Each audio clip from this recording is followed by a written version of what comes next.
first Steam Next Fest of 2026 has been and gone, and as always, it left us with a lot to look forward to. I played a ton of demos and I found some hits that I'll be playing on day one, some demos that raised more questions than answers, and some highly anticipated games that were a miss for me as well. So in this video, I'm going to run down some of my own personal highlights and lowlights of Next Fest February 2026, and then run down the Gaming in the Wild patron community's top voted games of the fest as well. Because over in the patron Discord, we actually run a Next Fest event every single Steam Next Fest where people can upvote or downvote demos, and that system helps the cream rise to the top to the benefit of everyone, including me. It really helps the good games cut through the noise. It helps us find the best stuff. And when all the votes are counted, we get a top 10 games as voted for by the Gaming in the Wild channel patrons. If that sounds fun to you, you're welcome to join that Discord by hopping into the Patreon at any tier. Even the $1 tier gets you an invite to the Discord for future Next Fest events, but the $3 tier will get you a code for a hand-picked indie game that I'm going to send to new patrons. If that sounds good to you, you can join the Patreon at patreon.com/gaminginthewild, link on the screen now, and I will personally message you with a thank you and with your Discord invite and your game code. And with that, let's move on and talk about what just went down at Steam Next Fest February 2026.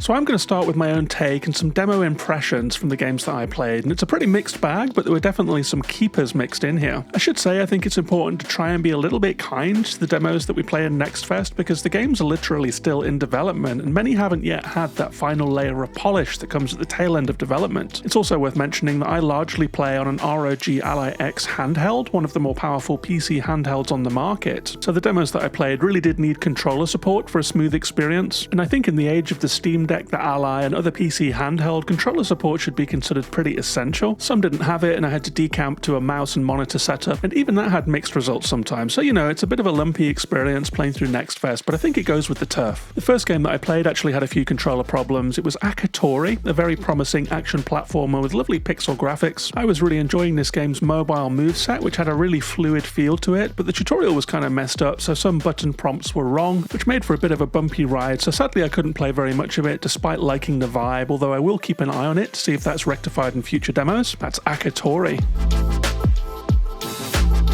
It was a similar story with Besmirch, a promising horror farming game that I've covered before. In this game, you play a farm worker who arrives in a new town to start your farming job, only to find out that it's overrun with monsters that only come out at night. I really like this game, I really like the premise, I really like the graphics, I really like the sound, everything about it was speaking to me, but I tried playing it in various control configurations, including keys and mouse, and a bit of controller too, and nothing quite felt right, so I think this one's got a few controller issues, in its demo state at least, but I also think it's a really promising game for this year, so keep it on your radar. That's Besmirch.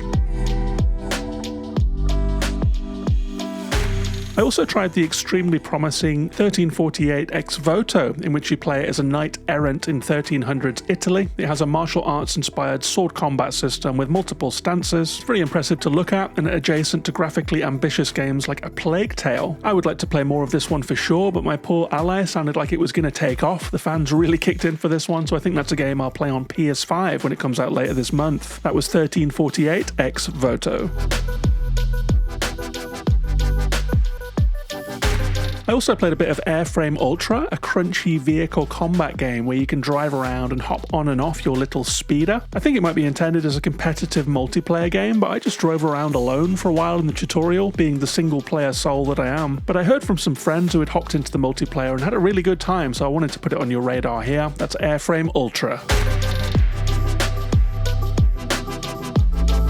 And something that's become a real fixture of recent Next Fests is a new crop of Balatro likes. This time around we got a few good ones actually. I played a bit of Cursed Words, which is a spelling game where you can power up your tiles and make powerful builds that will beat the blinds and keep your game going. But I actually won my first ever run of this one by having a multiplier on blue tiles, an additional multiplier for not using red tiles, which felt really nice and made me feel like some kind of word genius. But you never want to beat a roguelike on the first go. The demo is supposed to leave you wanting more, and I'm not sure that I did with Cursed Words, which which is actually a really interesting piece of information. It tells you that it can't come too easy with a deck building roguelike. So one demo that did leave me wanting more was Gambonanza. It was a much harder game. It's the second chess-like Balatro game that I've seen after last year's Passant. I think it's a bit more polished and successful than Passant actually. You can buy new pieces between runs, you can power up your existing pieces, you can get all kinds of boons that make them even more powerful. You play chess on a mini board. Each one is a learning experience that makes you think tactically and use your pieces in different ways. And you really do need to stretch yourself to win, so I'll be playing more of that for sure. That's Gambonanza. And then finally there was Raccoin, a coin-pushing Balatro-like that I really enjoyed. You try and make broken builds and beat blinds in a coin-pushing scenario. I've actually logged 4.5 hours of this demo already, which I think tells you everything you need to know. And I did actually eventually manage to win a run with a wildly broken build that smashed the final blind. This is an incredibly addictive game. I would say it's dangerously addictive, so keep your eye on it for sure, and beware, that's Raccoin, a coin-pushing roguelike.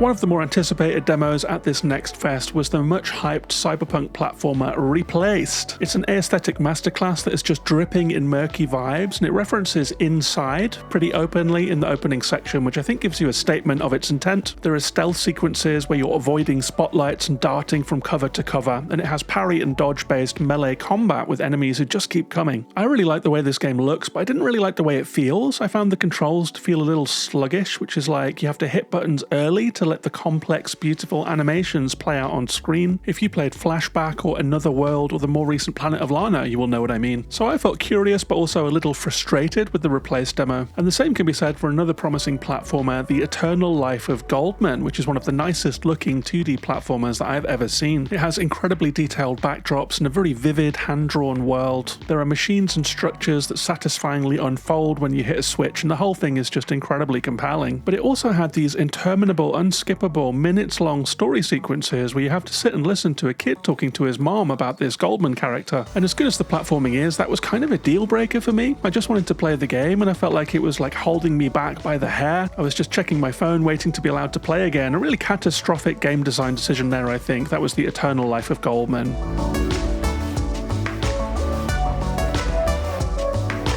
I also played a little bit of Vampire Crawlers, one of the most hyped demos of the festival, no question. It is the Vampire Survivors sequel. It's a first-person deck-building dungeon crawler. I think it's a really interesting decision to move away from that top-down format and into this first-person dungeon crawler perspective. Each area is basically a small maze that you move around in a dungeon master style. You'll sometimes be ambushed and you have to deploy your cards to take out waves of enemies. You can power up your cards, you can play them in certain orders, you can have these mementos that act as boons that make a build and get synergies going and that kind of thing. And while it was fun to play for a while, it didn't really do anything to hook me or surprise me in the opening hour, so I do wonder if this game's going to have the juice that Survivors had, that's Vampire Crawlers.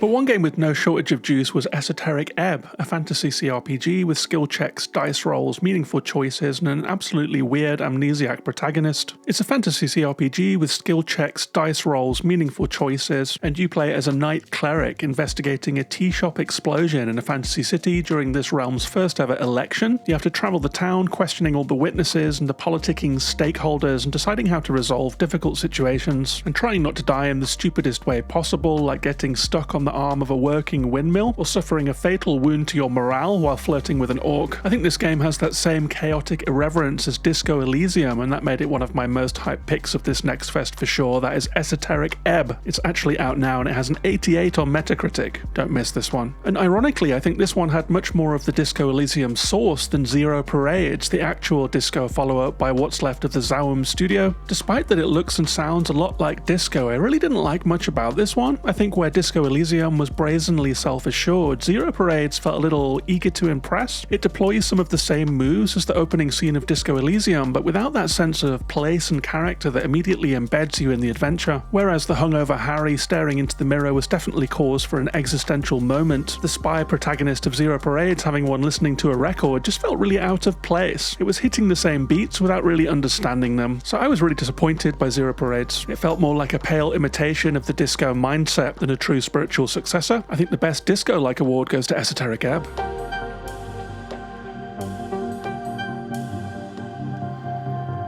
I Another big hit for me was Alabaster Dawn, the follow-up to Crosscode, which is entering early access soon with a 2027 release date, so a long early access period planned. This game brought a huge smile to my face. It's a top-down pixel RPG, but where most games in that genre have slow, lumbering movement, with protagonists who inch across the screen, this game lets you run at the speed of a minivan, quickly bashing through puzzles and using lock-on ranged attacks and powerful melee abilities. It was just a pleasure to play, and I think that goes such a long way in hooking you into a game's premise. The first boss was a screen-filling menace that was a pleasure to fight, and I was very smitten with the fantasy Fallout scenario where you come out of a chamber to find the world you knew decimated. It was just brilliant, a lovely surprise and a real breath of fresh air. I cannot wait to play more. That's Alabaster Dawn.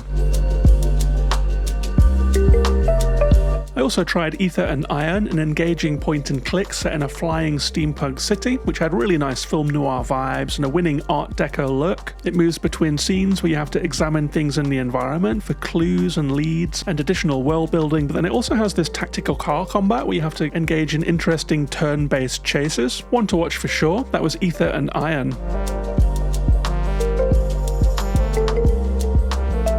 I also tried All Will Rise, the courtroom deck builder where you have to investigate environmental abuses. You gather spokes in the wheel of your case by talking to people. They appear in your arsenal as cards, which you can then deploy in court to try and prosecute the people who are breaking down our environment. It's currently in Kickstarter. I have backed it. Link in the description if you would like to back it too. I think this could be a really important game. That is All Will Rise. And finally, I also played half an hour of Titanium Court, a really fresh and interesting pixel art game with a mixed up narrative about a mysterious moving castle. It has a strange match 3 game where you change the world around the castle and a really vivid pink and purple colour scheme. There was a lot of spirit and chutzpah in the writing as well. I think this was a really promising one. That was Titanium Court.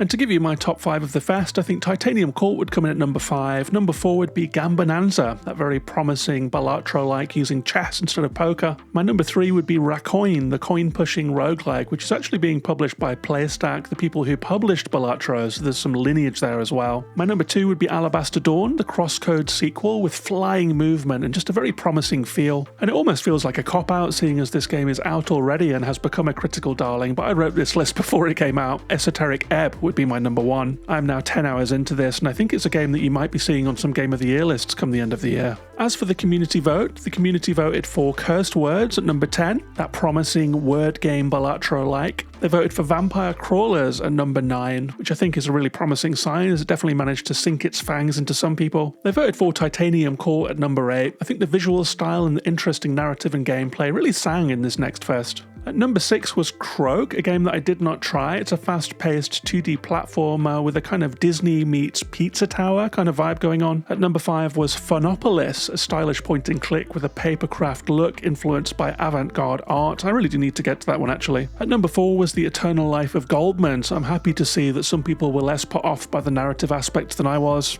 At number 3 is Replaced, the cyberpunk platformer. Happy to see people loved that one as well. At number 2 from the patrons was Esoteric Ebb, so that's a game that everyone loved. But the number 1 from the patrons was actually Dench Attack. It's that skating train game with fast-paced action and Street Fighter-style joystick movements. I did play this one, but it was a little bit too fast and furious for me to get my head around it, but it really did set the Discord on fire, so well done to Dench Attack. It's coming out later this year. And that's it. That's how it went down at Steam Next Fest, February 2026. If you would like to be a part of the next Steam Next Fest community event leading to that chart that I just read out, patrons at any tier get access to the Discord where it happens. Anyone can submit games, anyone can vote, and as well as all of that, you get the satisfaction of knowing that you're helping support this channel and the videos that I make. As always, extra special thanks to my boss tier patrons Shy Guy, King Champ, Susanna Maria, Nate, Drellish, Reistic Studies, Essie Woods, and Noah. And until next time, take care of yourselves and each other, and bye bye for now.